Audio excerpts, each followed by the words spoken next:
Hello, everyone, and welcome back to Holiday Matsuri 2022. How are you all doing in the crowd today? Just want to say hi. My name's Alex Jabali. I'm a friend of Hall, Matt, and Jeff putting together this game room. Alongside with me is Damon Mills. For the next hour, and I'll introduce you in a moment, next hour you'll be challenging Damon Mills, the voice of Frieza from Dragon Ball, to Super Smash Bros. Ultimate. We're going to try to get as many of you as possible, and if you are able to beat him, you will get a free VIP autograph at his signing booth later today. So wish you the best of luck to that. With that, please enjoy the rest of this weekend. I'll be emceeing for the next hour, but let's give it up for Damon Mills.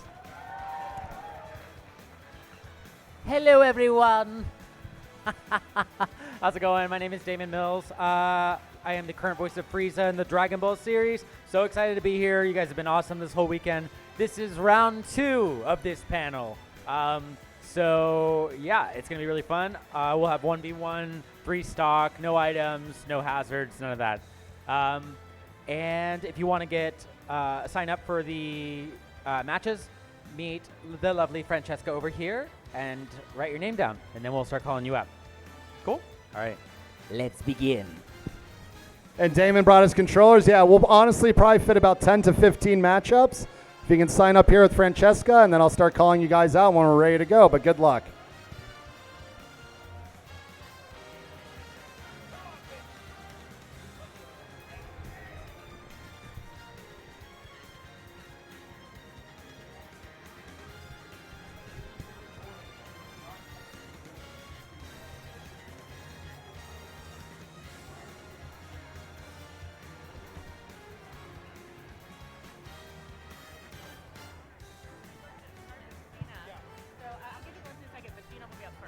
First up, we're going to get right into it. Gina, come on stage, dressed as Peach.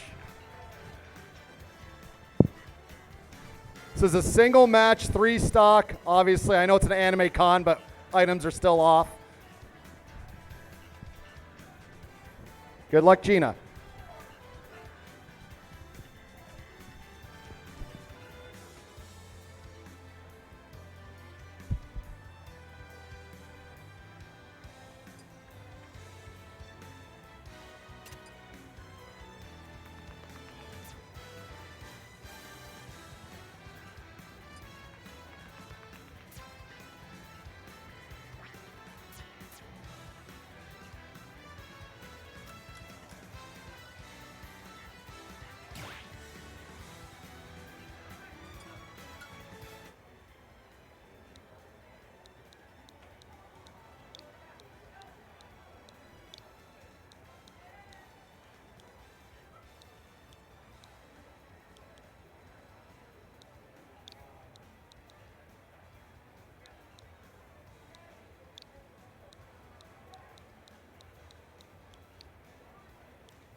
Ace, okay, cool. All right. Let's begin. All right. These are single matches, so try to have a friendly agreement on the stage. Yes.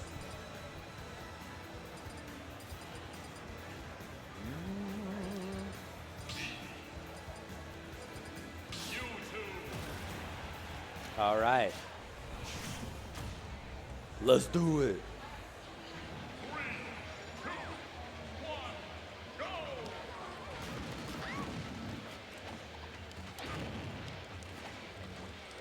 Oh no! Peach, no!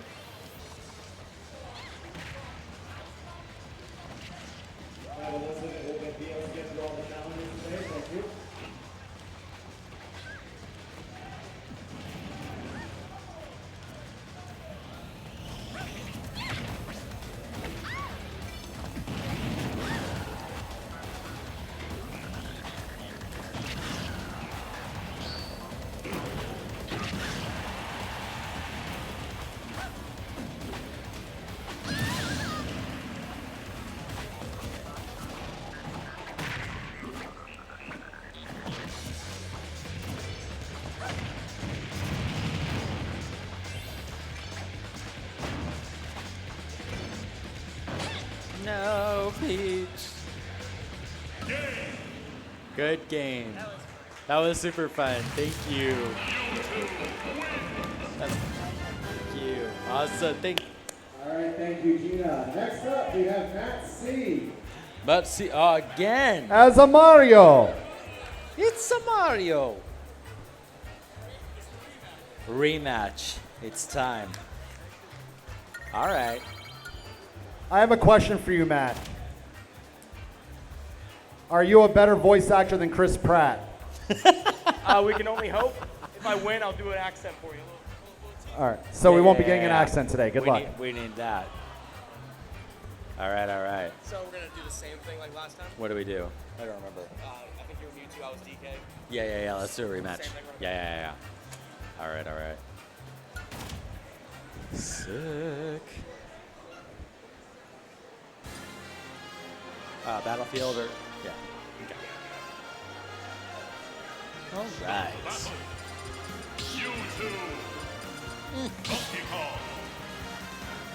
All right. All right. The monkey is going down. A Super Saiyan.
Damn.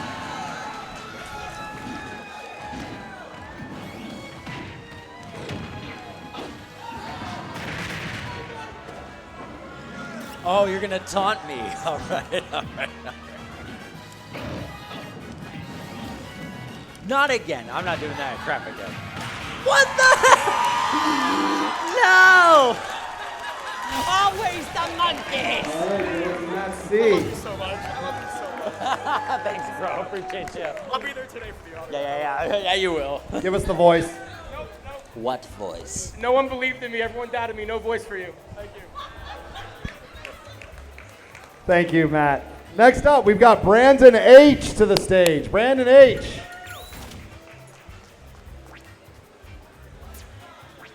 We all knew you would lose to a Smash character dressed as a Smash character. Really? Hello there. All right. Oh, you're on. Also, Matt, at the end of this, come see me, and I'm going to talk to their manager about getting the autograph. FD or Battlefield? Okay.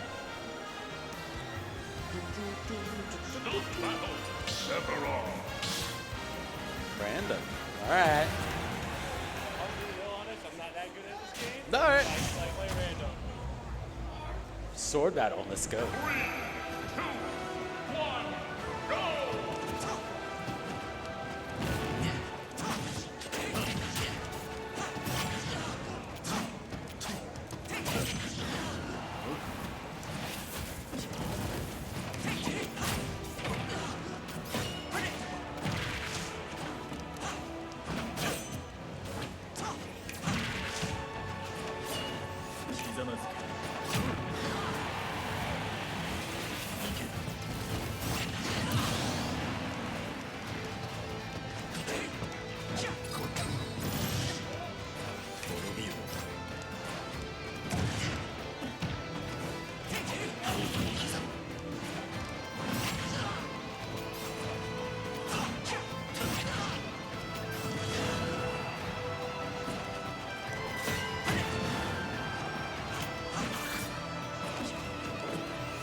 Next up, we've got Wesley D to the stage. Wesley D.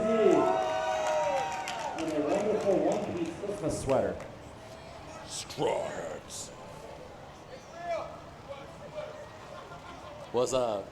How are you? Good, how are you? Good, thanks for being here. Yeah, thank you. Thank you. All right.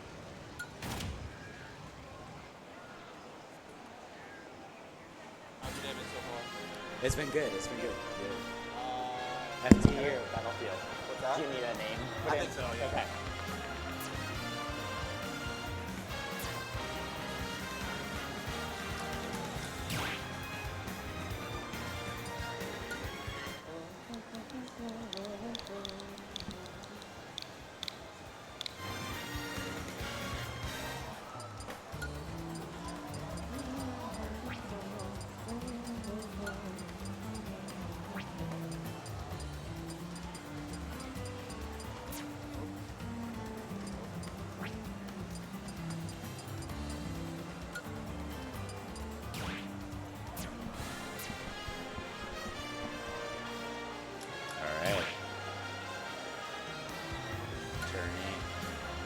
Battlefield or Final Destination? Battlefield. Okay.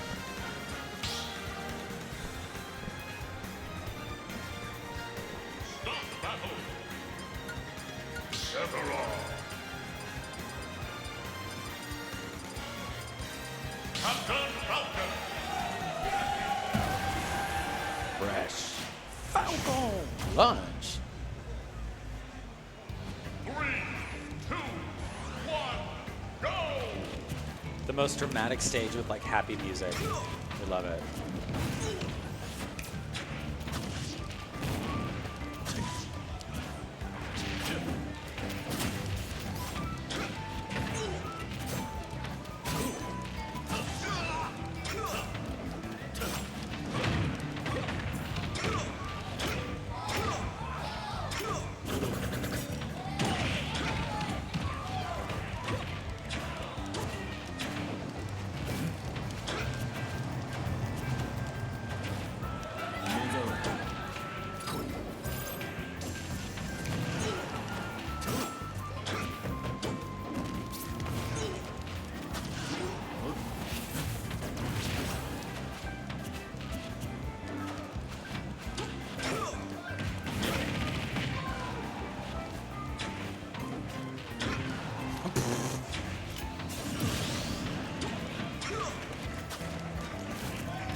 Jesus.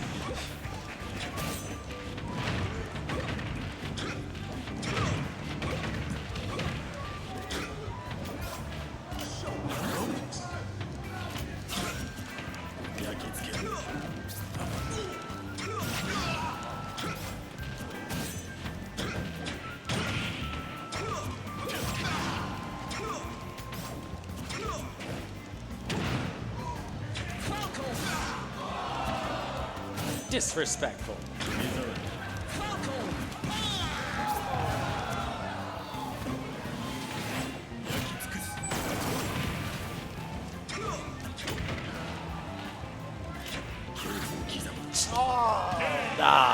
Good game, good game, good game. Thank you so much. Thank you so much. That was awesome.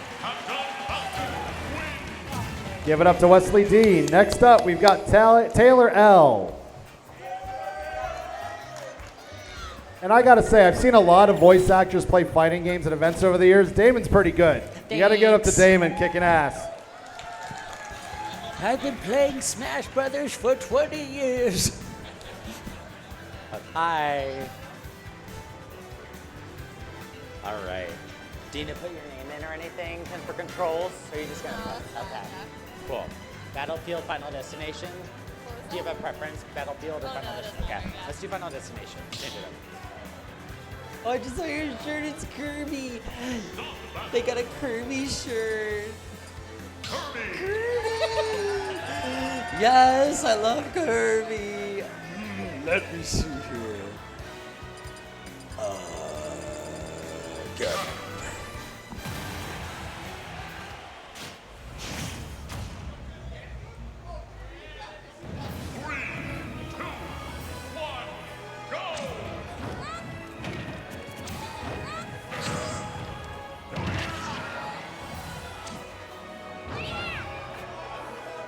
No, Kirby.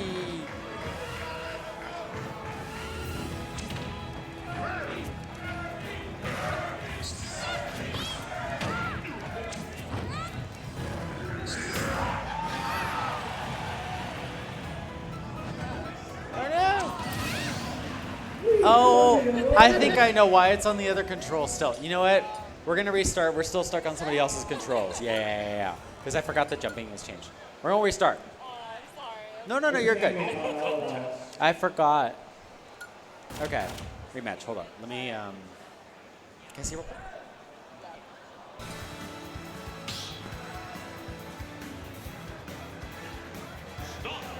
That's fine. There we go. I was like, why is it not jumping? And I was like, oh no. I was like, hold on. Let's do that again. Okay. Round 2. Yeah, that's fine. That's fine. Let's do that for real. Let's do it for real. Oh, the best stage. On Kirby's home turf now. Awesome. I was like, Kirby's a floater. We gotta have him float.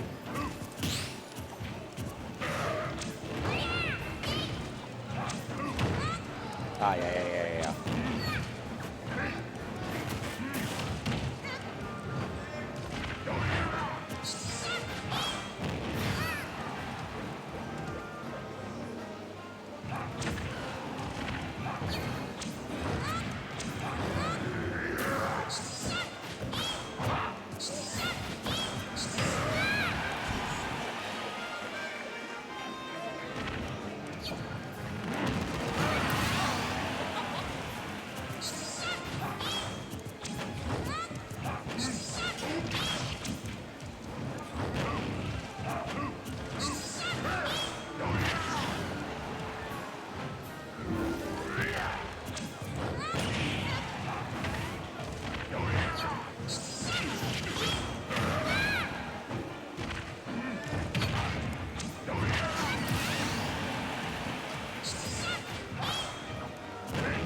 Sorry, Kirby. I always feel bad killing Kirby. Give it up to Taylor. Next up, we've got Goomba. Goomba. I was hoping to be dressed as a Goomba. Yes. How are you gonna play when you're dressed as a Goomba? You have no arms. What's up? good. How's this gonna work? Okay, good. Oh, you do have arms, thank God. Okay. Do you need to put your name in or anything? The person before you said control. Oh, okay, cool. Final destination, Battlefield? What? Battlefield, Final destination? Battlefield. Okay, cool. You two, All right. Sephiroth.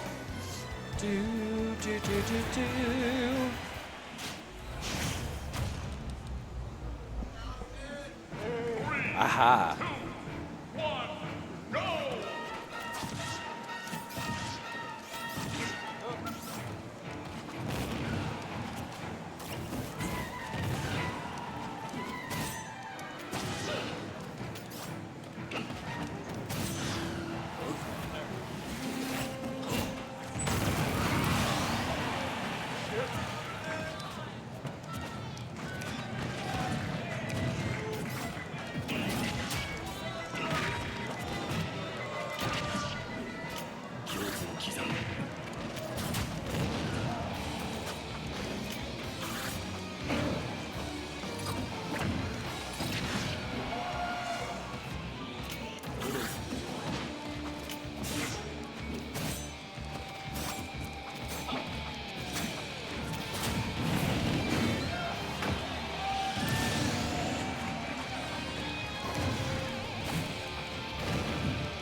No!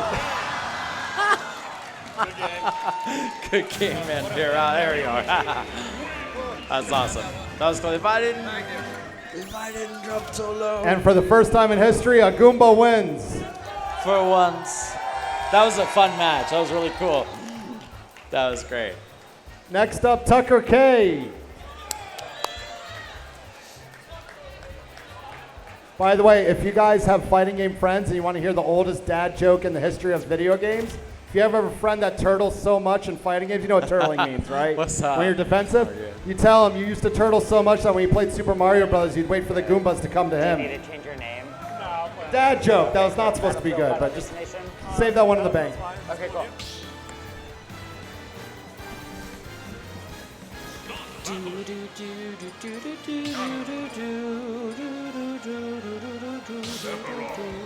All right. Let's begin.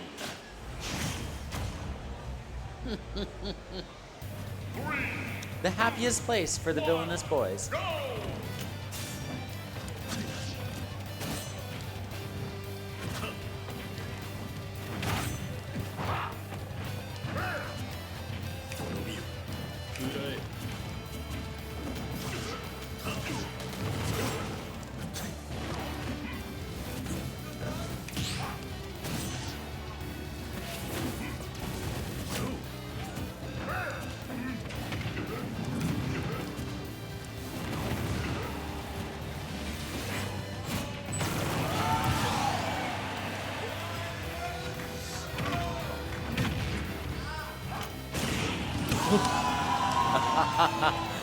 All right.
Good game.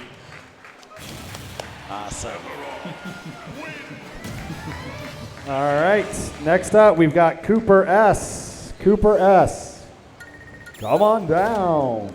You're the next contestant on Get Wrecked. Still can't believe we live in a world where the boss from Final Fantasy VII is fighting the boss from Zelda in a game. That's amazing. I know. What's up? Hey. How are ya? Nice to meet you. Do you need to change your name? Okay. Yeah. I do. I voiced Vice the Immaculate in Final Fantasy VII Remake. Thank you. They wanted it to sound as close to Sephiroth as possible, so I'm kind of like in the same vein. And we're actually both in the middle of Crisis Core, which is amazing. Yes. If you haven't played the original Crisis Core on PSP, trust me, play the remaster. Yes, Crisis Core FF7 Reunion just came out. Check it out. All right. Whoop.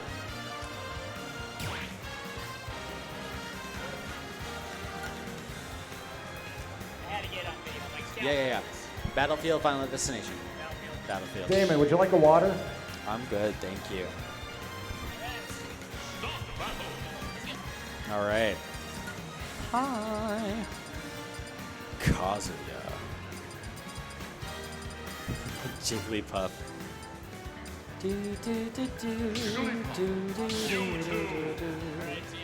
All right, let's do it. You too. Thank you, Earthling. 3, 2, 1, go!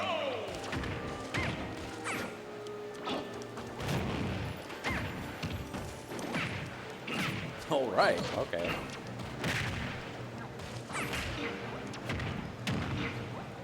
Jigglypuff, stealth, Jigglypuff.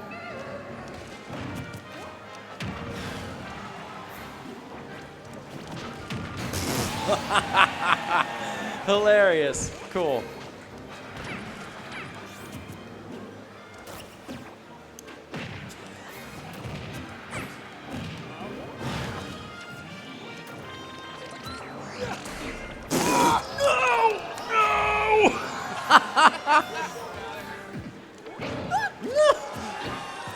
How did you get out of that so quickly? No! Jigglypuff, you... No, come on! No!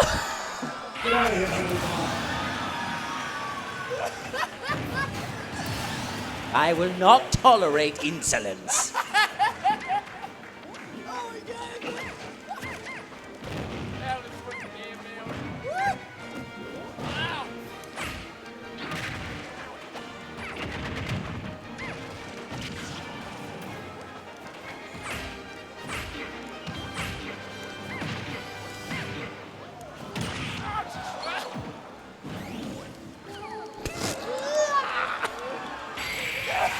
You rude little earthling! Good game. Good game, Frieza. See you at the autograph table. So far, out of 8 matches, that is 4 free autographs. Next up, we've got Merchant. Where is Merchant? Here we go. Oh, it's the Merchant. Oh dear. That's Devil May Cry, right? If only I had my golden form, I would have won that last match. Hello there, scary person. What's up? How are you? Nice to meet you. I just gotta change my controls real quick. Yeah, go for it.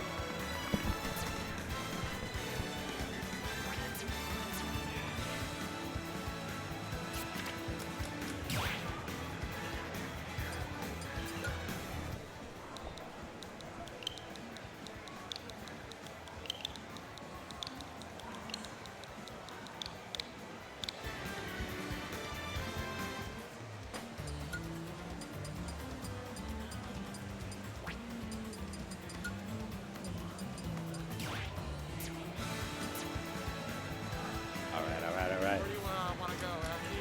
FD? Yeah, FD. Let's do FD this time. All right. All right.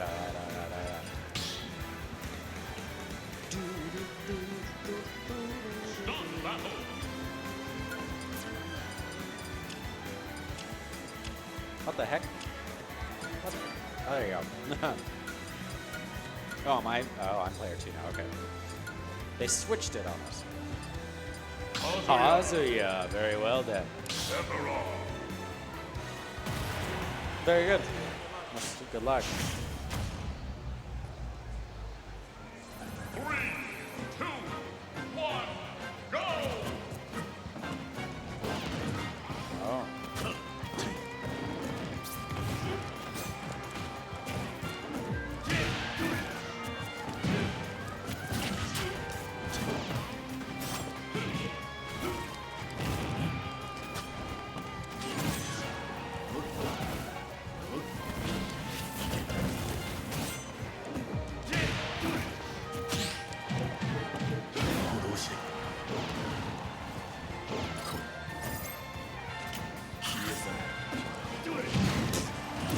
Whoa.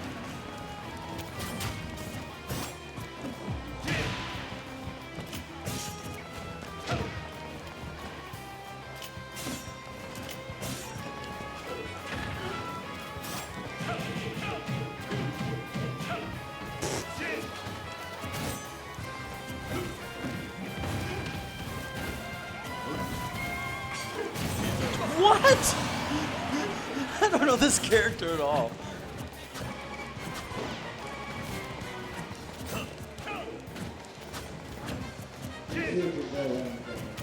Well, not as cool.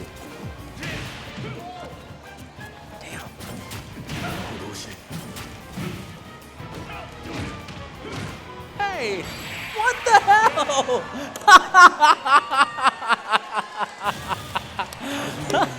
That was so cool. That was sick. Oh, man. Yeah. Next up, we got Hamim C.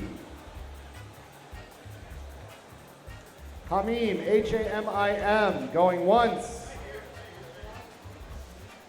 Ah, there we are.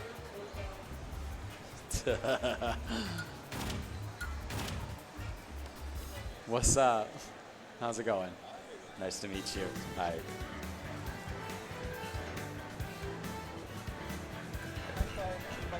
Yeah, go for it. We're actually doing really good on time, and Damon has agreed to keep playing till about 3:15, so should be able to get through all our signups, guys.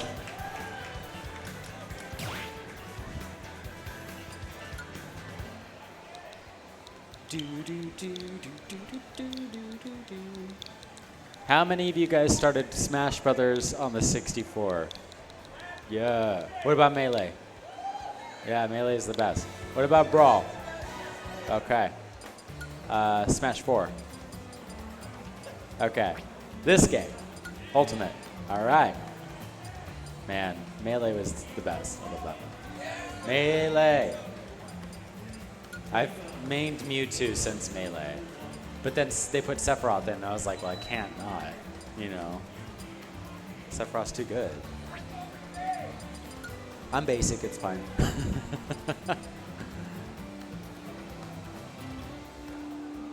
All right, Hinky, come on, this convention has tomorrow. Cool. I don't normally play with game, that's why. What's that? I don't normally play with the game. Oh, sorry about that. No, you're good. Journey, Battlefield, Final Destination. Oh, absolutely. Yeah, which one? Oh, Omega. Omega. Okay, cool. Start battle. Yes. You two. All right.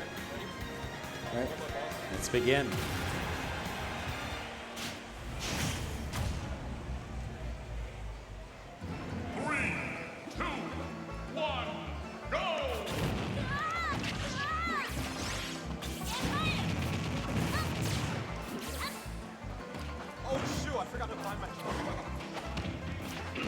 Wait, hold on. Can we restart? I messed up something. I'm sorry.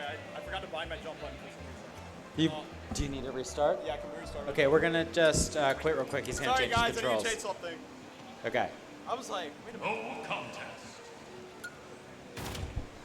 Stand by. Just 1 second. Do your thing. I'll entertain people.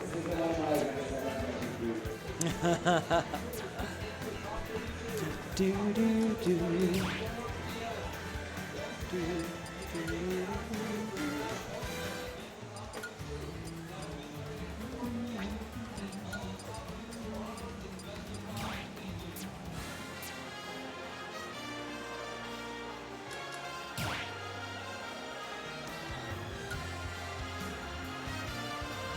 All right.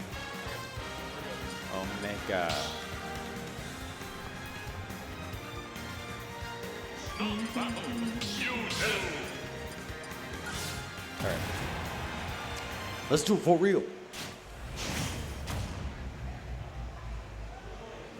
3, 2, 1, go!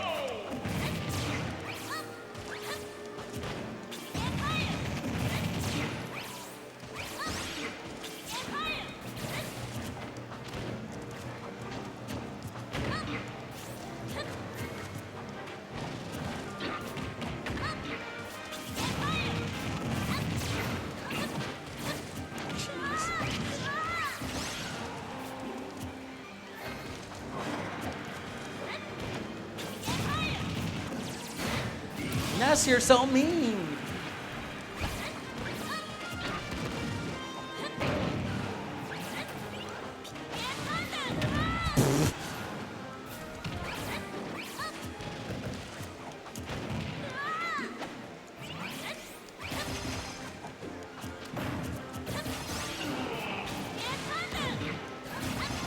Jeez.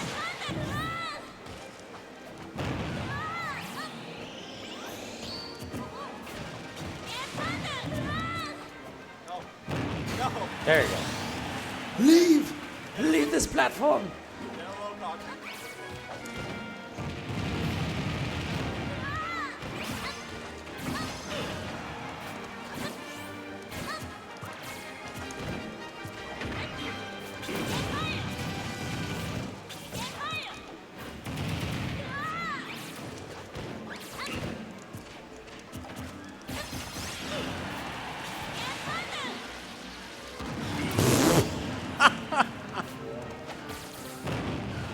I've never been killed by just the spark.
Good game. All right then. Thank you, homie. Next one, please. Don W. Don W. Come on down. Luigi. What's up? Oh, they're leaving. Oh, okay. There he is. There we are. Don W. What's up?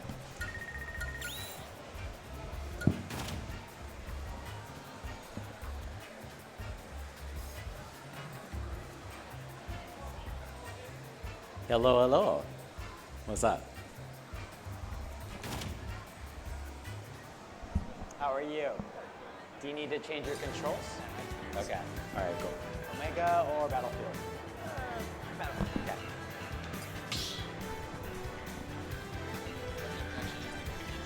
What's that? Oh, really? Alright. Violet. Alright. Sephiroth.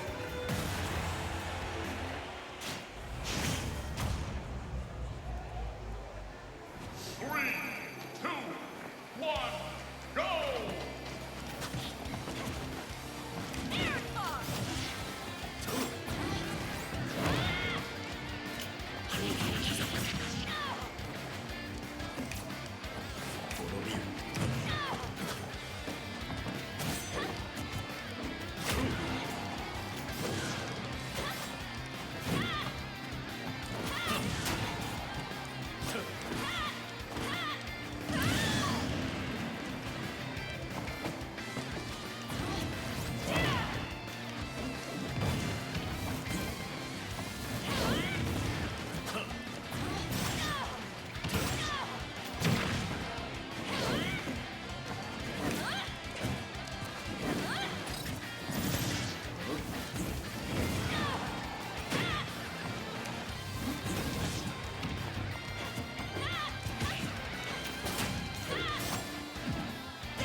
Good game.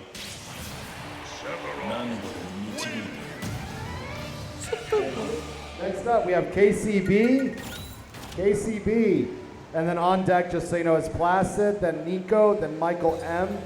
And then if we have time, 2 more matches.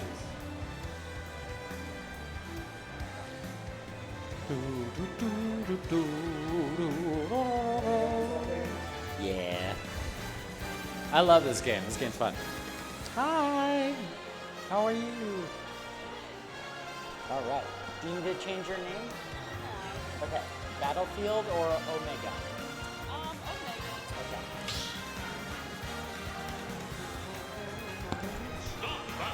All right. Pikachu. All right. Let's begin.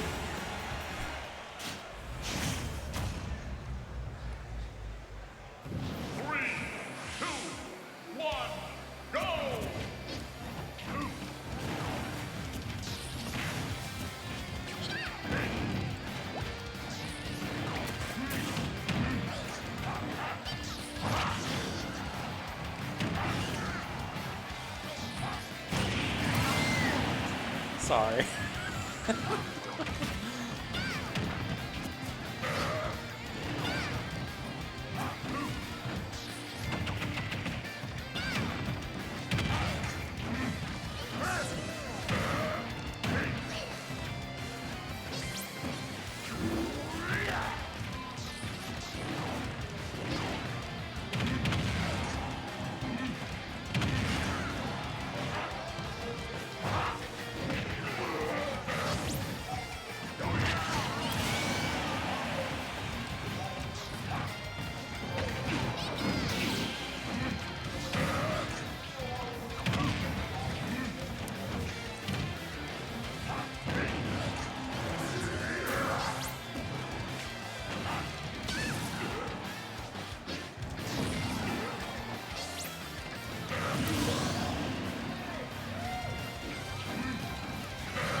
Good game. Good game. Thank you. Next up, we've got Placid. Do. Oh my goodness. I love that outfit. Yes.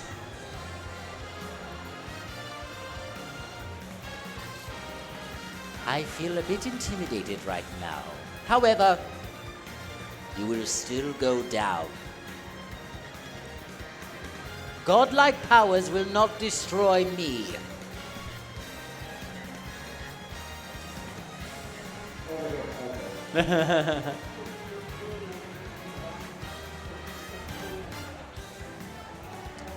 All right. Oh, very serious. All right. Probably, yeah.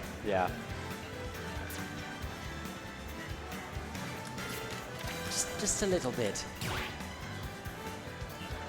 No one can scare the great Lord Frieza. You think you can intimidate me, fool? This will not work. I was right to seek further evolution. My evolution is not even at its peak. All right. Plus.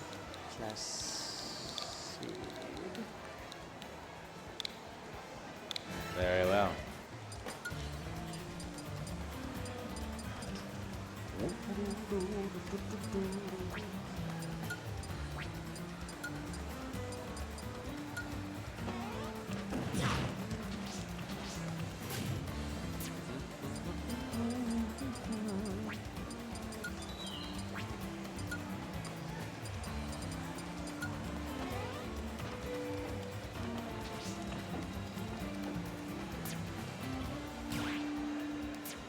All right.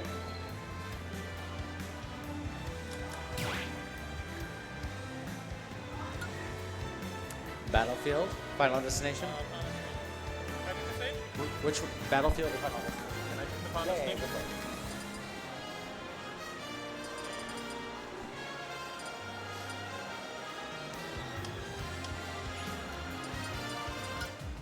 Yeah. All right, Placid versus Game.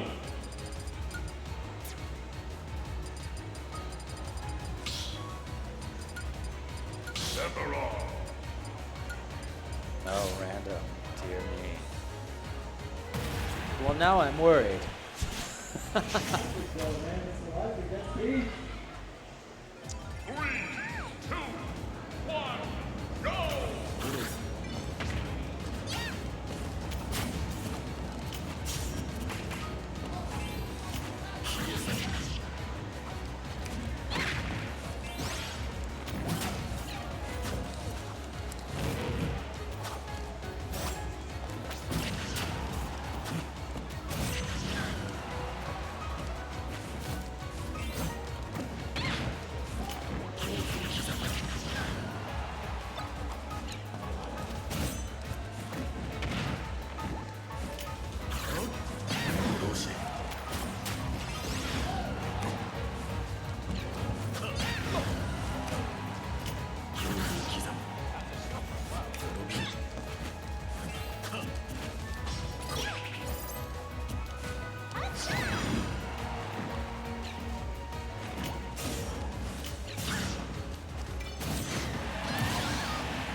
Very well. You see, even gods can't take down Frieza. Damon, you're on a 4-game winning streak right now. Oh dear, am I really?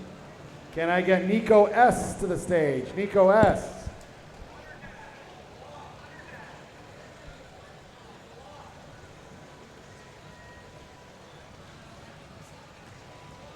All right. What's up? This way. Michael M, you're on deck. You will be next. that? Michael M. Okay.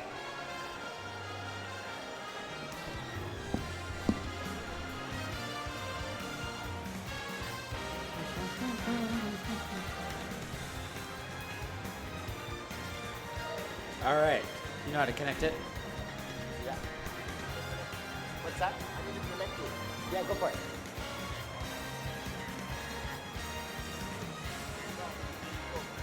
Huh? You go to home.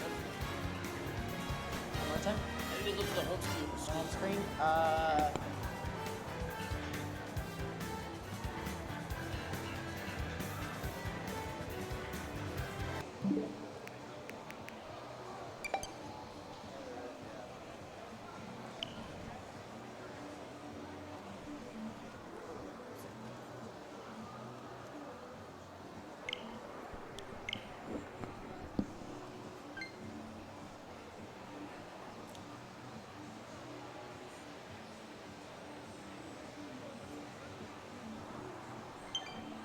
right.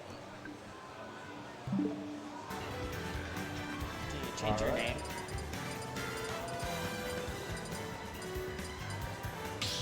All right. Okay. Incineroar! Sephiroth!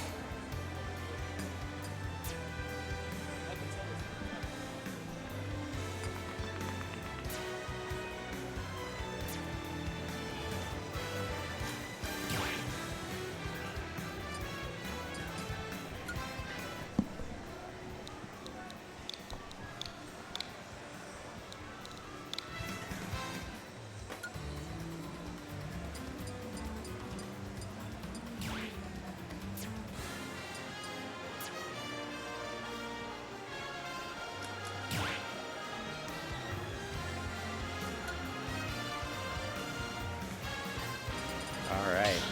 Oh. Minion on that guy. 1 sec. I'll do it. Yeah.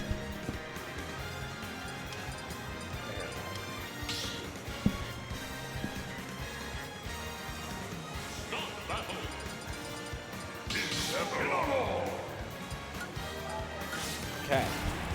Now we begin.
Good game.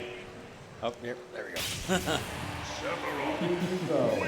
And our last matchup against Damon will be Michael M. Michael M. Michael M. Excellent. Thank you again. You guys been enjoying this today? Awesome. Thanks for tuning in. Thank you, guys. And where can they find you the rest of the weekend? So the rest of the day today, I will be doing from like 4 to 6. I'll be doing autographs in the dealer's hall. So if anybody who won today, they can come get a free autograph from my table. And if not, I have everything there for purchase, prints, pictures, whatever. Hi. And then tomorrow, I think I've got a couple panels going on and more signings. So. What's up? How are you? What's up, man? I was like, are you gonna play with the gun? All right. Do you need to change your controls? Just the Joy-Con. Do you need to change your controls for it? Just the default. Okay, yeah, default's fine. Omega or Battlefield? What? Omega or Battlefield? Battlefield? Omega. Omega. Okay, cool. Very well.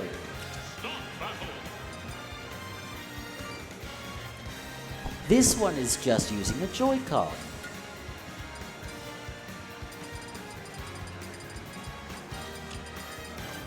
Last match.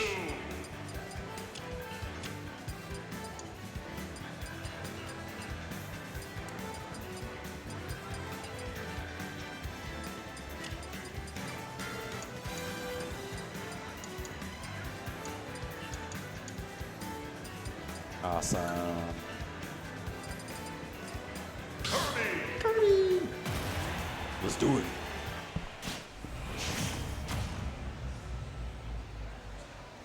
Three, two, one, go!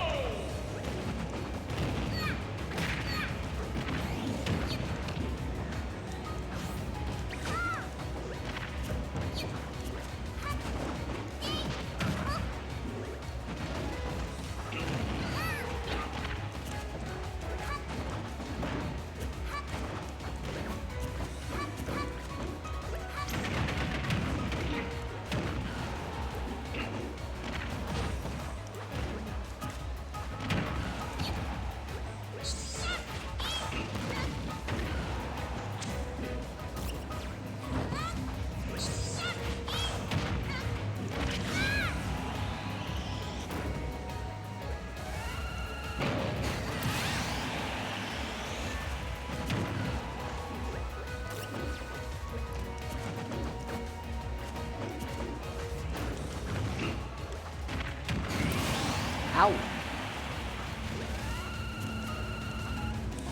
Don't eat me.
Good game. Thank you, guys. Time to Damon Mills. Thank you so much for spending time with us. I'm victorious once again. And if you guys won, there was, let me see, 1, 2, 3, 4, 5, and then you had a 6-game winning streak. So 5 of you out of the 15 were able to beat Damon. So Matt C, Wesley D, Goomba, Cooper S, and Merchant. If you want to come to the side of the stage, we'll basically explain to you where to go and just get a free autograph while he's at his booth for the rest of the day. Guys, thanks so much. I'm Alex Jabali. Enjoy the rest of Holiday Matsuri. Any last words, Frieza? Be grateful I'm not destroying this planet. Bye, guys.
Wow, would you look at that?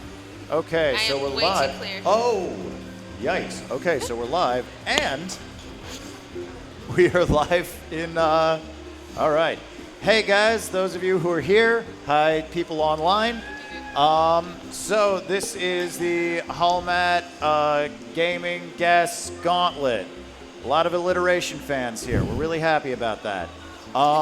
So real quick, we're gonna start off with some Overcooked. In the meantime, before we do that, hi, I'm Xander. I do voiceover. I'm the announcer in Super Smash Brothers, Joker in Persona 5, Set in League of Legends, other stuff too.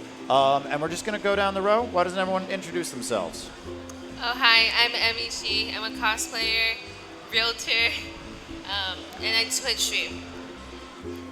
Hi everyone, I'm Nintendo Fangirl. I'm a Nintendo YouTuber, brand ambassador, and will be playing for all of the Nintendo fans today.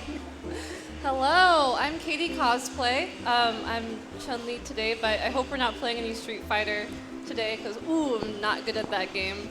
I'm a cosplayer, and I really like video games. Probably why I'm in the game room, so very excited to get started. Me too. Awesome. All right. Now that we got that out of the way, the housekeeping, which stage are you guys feeling? Random, or do we want to do a selected one? We should probably do a beginner one, just so you can learn the ropes. Because teamwork is really important in this game. It's been a while since I've played this. I don't remember. So not the more you go over, the harder it's getting. The harder it's getting? I want to start with Sushi City. Let's start with Sushi City then. Yeah. Let's do it. I have to remember the controls. Yeah. Hopefully it'll be okay. Yeah, I've never played this. All right. Making sushi. This is easy. As long as we get 20 whole dollars, we win. There's a really big jump from 20 to 200 for the next star. Okay. All right. So we gotta make. Oh shit. Oh, this is good. I'm liking this energy. Wait, now what? What was the control for chopping? It's X. Yes, so you bring the shrimp over to the chopping board and you hit X, and you put it on a plate, you bring the plate.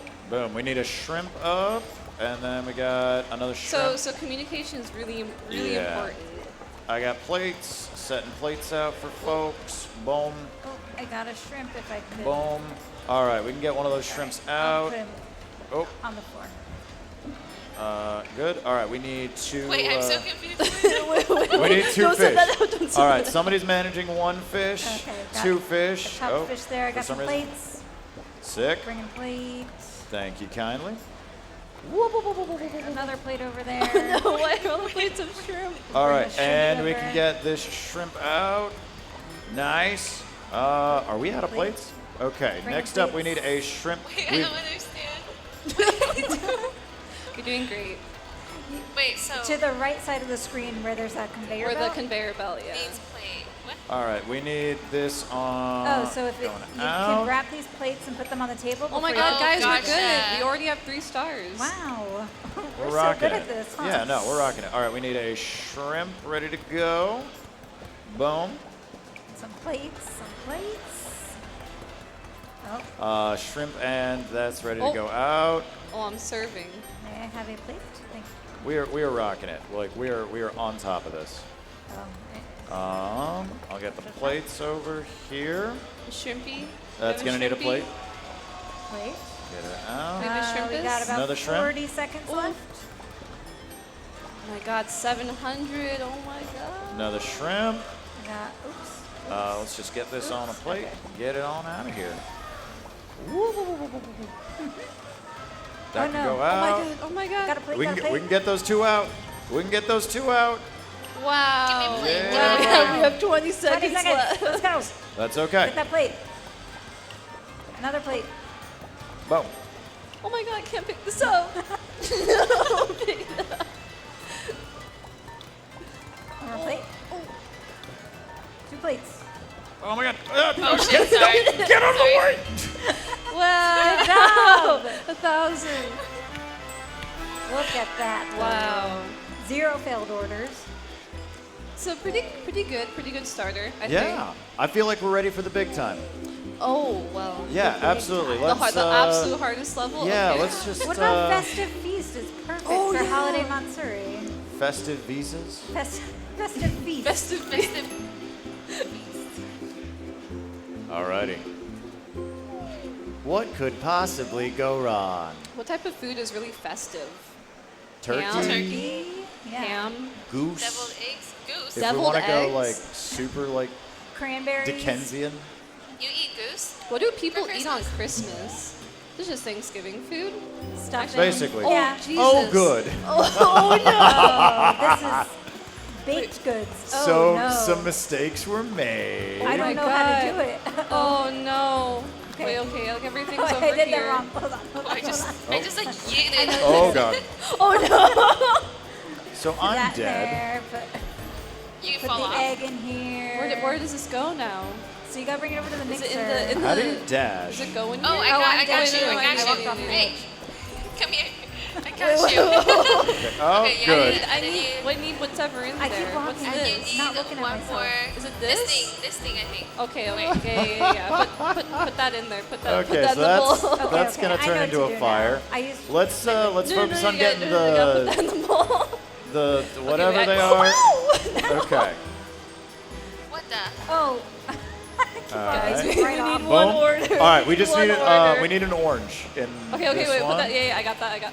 Oh my god, I put it in the trash. Wait, is this the trash? That isn't No, the trash. Okay. Oh my god. Yeah, where let's do get I- this. Let's get this orange. Oh no, I just killed myself.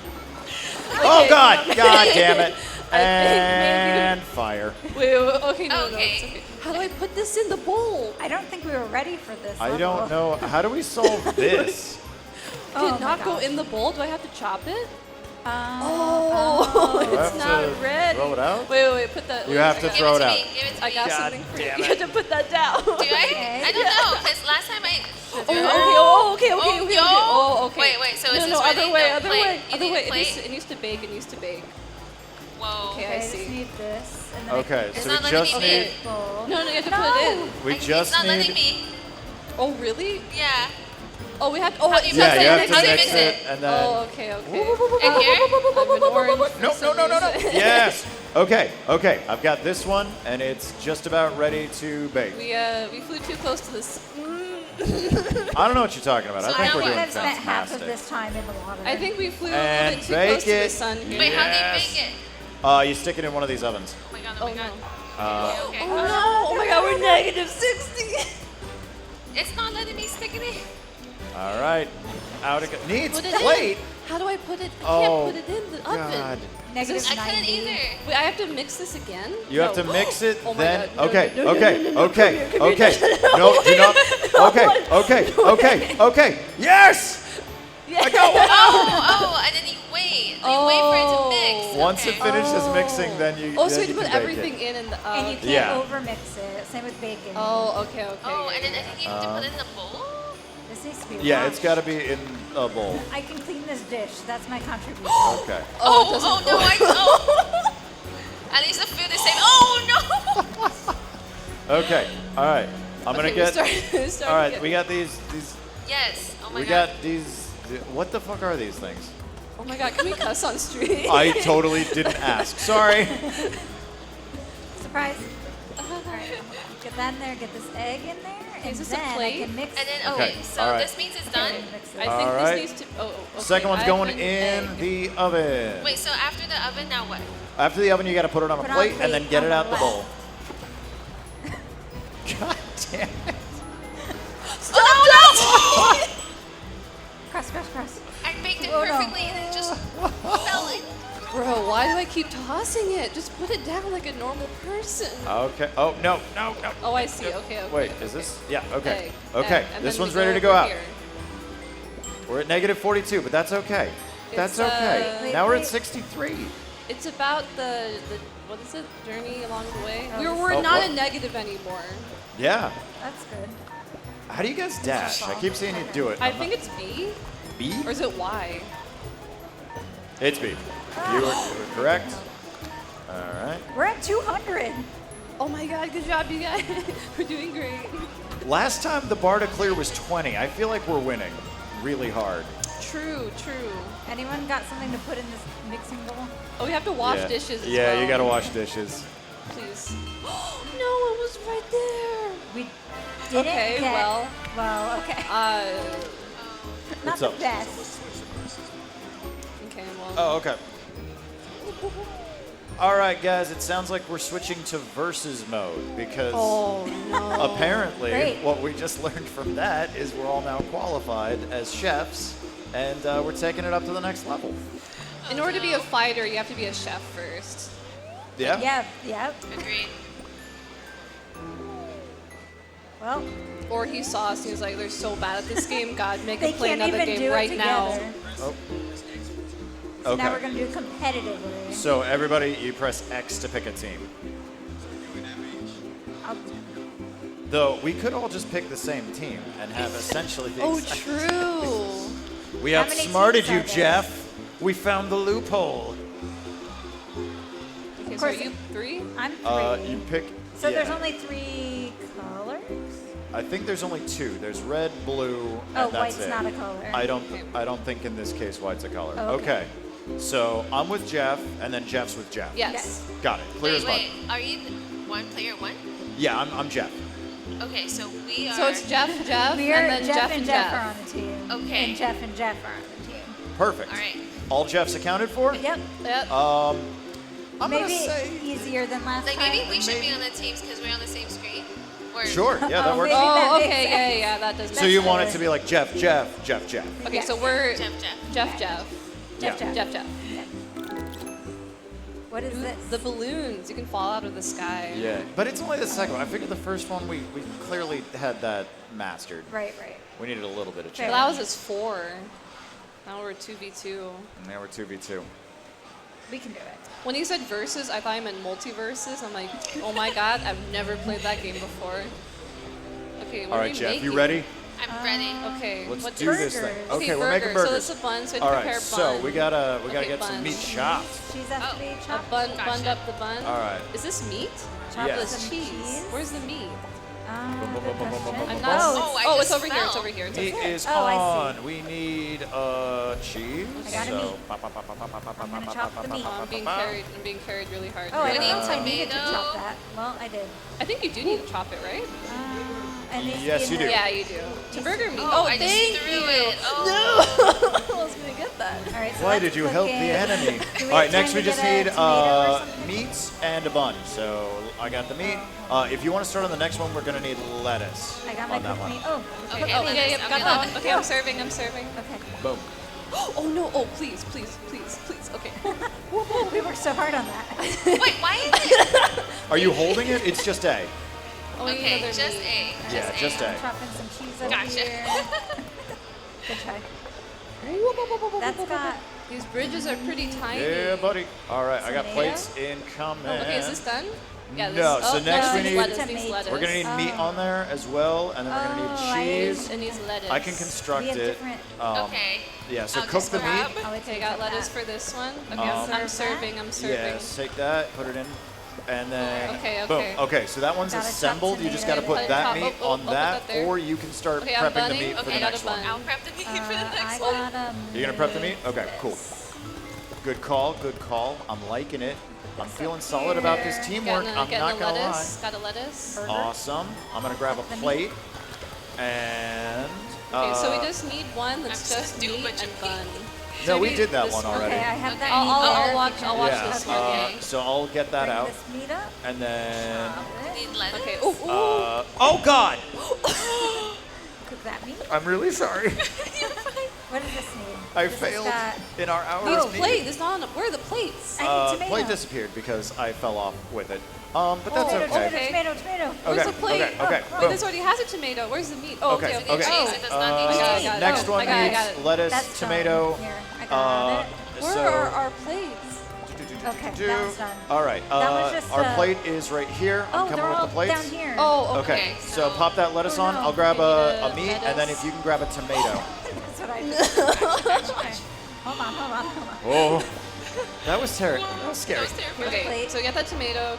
Can you get a lettuce? Oh my God. Oh my God! Don't put it The on lettuce. the The floor. lettuce is already on it. They'll never know. So Okay, I'll send the tomato. meat's cooking.